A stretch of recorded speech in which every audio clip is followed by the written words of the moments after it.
Hello everyone, my self Subhash Kumar Suman. और अगले 4 से 5 मिनट में हम आपको एक रोड मैप देने वाले हैं जिससे आपका नीट में स्कोर्स फिजिक्स में 150 या उससे ऊपर हो जाए।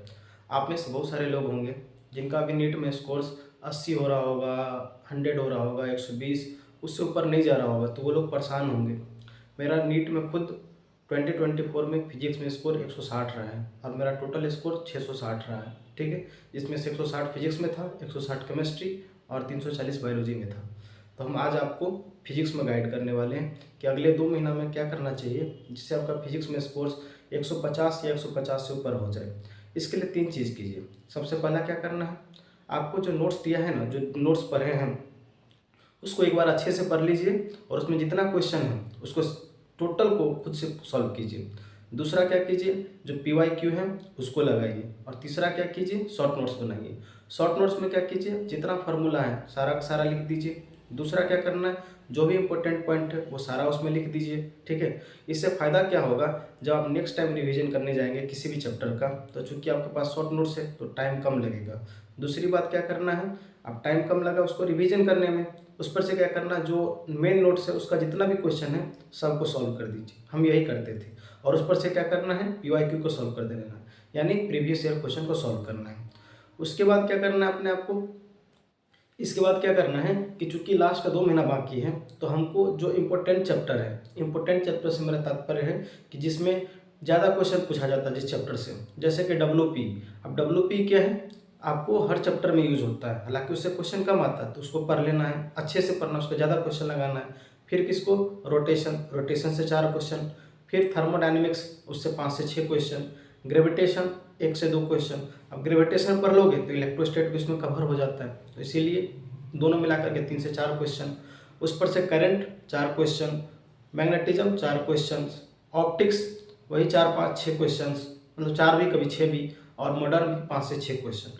इतना अगर आप कर लेते हो मेन में तो आपको लगभग 120 130 इसी से आ जाता है। और बाकी जो चैप्टर रह गया उसको क्या करना है, पढ़ना उसको भी है, लेकिन उस पर आपको जैसे बाकी जो इंपॉर्टेंट चैप्टर उस पर ज़्यादा प्रॉब्लम सॉल्व करना है, इस पर थोड़ा सा कम। इस पर क्या करना है, आपको सिर्फ नोट्स हो गया और जो आपका शॉर्ट नोट्स है इसको पढ़िएगा तो इससे आपको इसमें ठीक ठाक तैयारी हो जाएगी। जैसे SHM है, SHM में कुछ अलग कर ही नहीं सकता है, वेब हो गया कुछ अलग कर ही नहीं सकता है। ठीक है, उस पर से अगर बात किया जाए, AC हो गया, बहुत आसान है, एक बार पढ़ोगे आ जाएगा।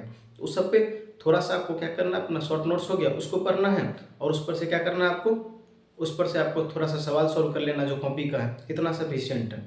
अब क्या है, इसके बाद आपको टेस्ट देना है। जो टेस्ट दीजिएगा तो जो क्वेश्चन सॉल्व कीजिएगा, देखिए होता कई बार क्या है कि आपको एग्जाम देते हो लगता है कि ये क्वेश्चन तो बनना चाहिए बट बन नहीं रहा होता है, या फिर वो गलत हो जाता है। क्यों, क्योंकि आपने उस पर हार्डवर्क नहीं किया है। मतलब आप क्या किए कि घर पे या फिर रूम पे आप क्या किए कि क्वेश्चन सॉल्व नहीं किए उस पर, तो क्वेश्चन लगाइएगा तो कॉन्फिडेंस आएगा और उससे आपका एग्जाम में भी बनना आसान हो जाएगा।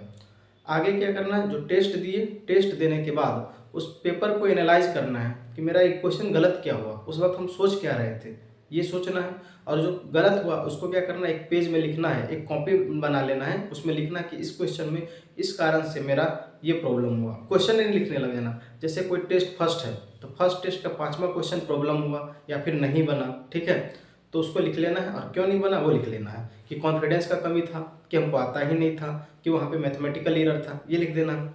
उस पर से क्या करना है, जो अगले बार इस चैप्टर पढ़े तो उसको पहले बनाना है शॉर्ट नोट्स पढ़ने के बाद।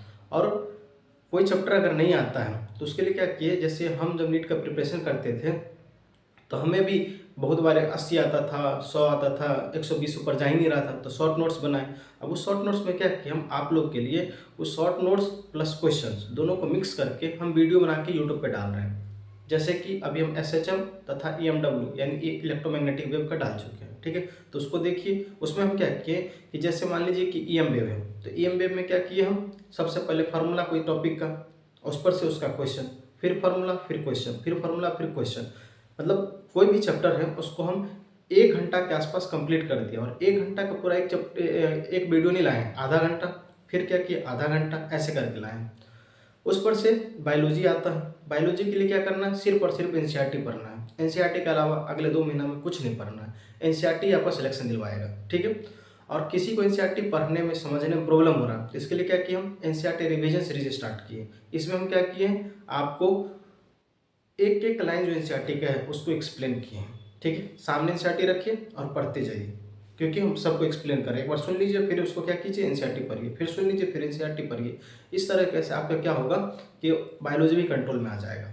ठीक है, और इसके अलावा किसी भी टॉपिक पे आप मेरे से हेल्प चाहते हैं तो आप क्या कीजिए, कमेंट कीजिए, हम उस पर आपको क्या करेंगे वीडियो बनाएंगे। ठीक है, और अगर मेरे इस वीडियो से आपको अगर हेल्प हो रहा है तो मेरे वीडियो को लाइक कीजिए, कमेंट कीजिए, शेयर कीजिए, सब्सक्राइब कीजिए। धन्यवाद।